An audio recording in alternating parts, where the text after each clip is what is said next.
Welcome dear students, this is the lecture number 5 of the series of the lectures of the organic conversion, and it is the last lecture. In this lecture we are going to discuss the organic conversions related to the chapter of the carboxylic acids.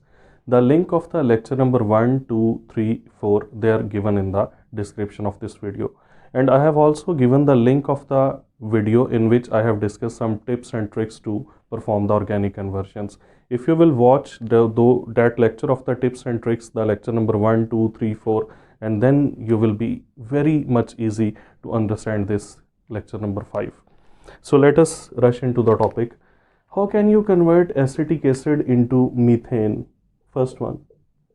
My dear students, acetic acid is made to react with sodium hydroxide, and you will get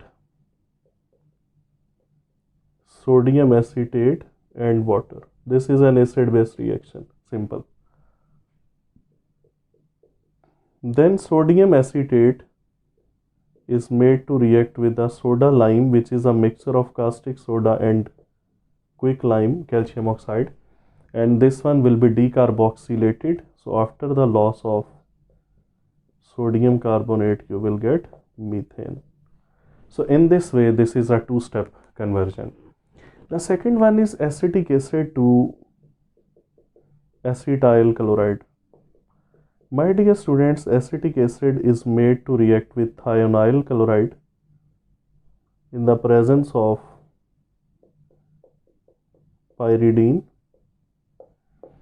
After the loss of SO2 and HCl, the two byproducts which are gases, they are easily removable, so you will get acetyl chloride.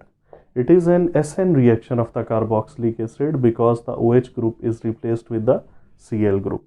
So this one is considered as the best method to prepare the acetyl chloride because both the byproducts are gases, so they are easily removed and pure acetyl chloride is obtained.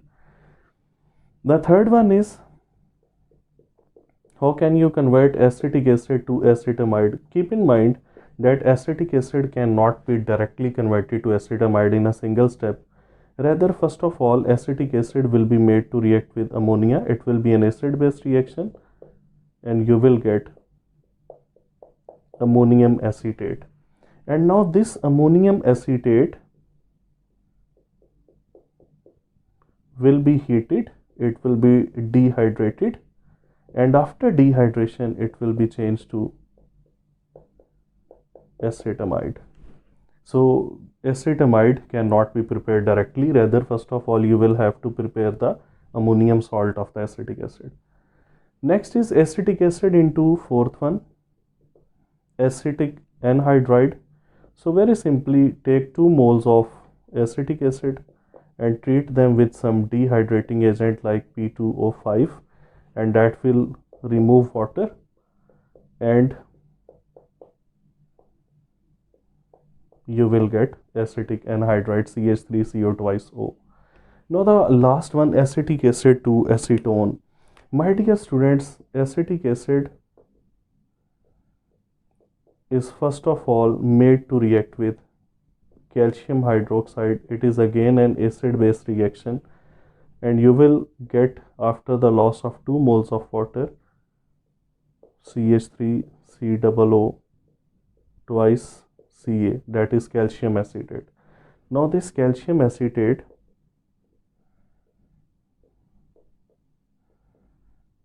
that is heated, dry distilled, and after the loss of calcium carbonate you will get acetone. This is called as the dry distillation of the calcium acetate because solid calcium acetate is heated.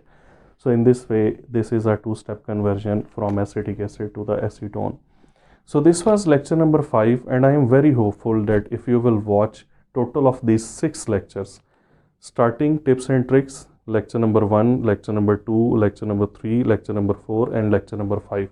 If you will watch these 6 lectures of the organic conversions, then at least in the class 12 you will feel quite easy in the exams, because mostly any conversion out of these conversions that we have discussed in these 5 lectures, they are asked in the exams.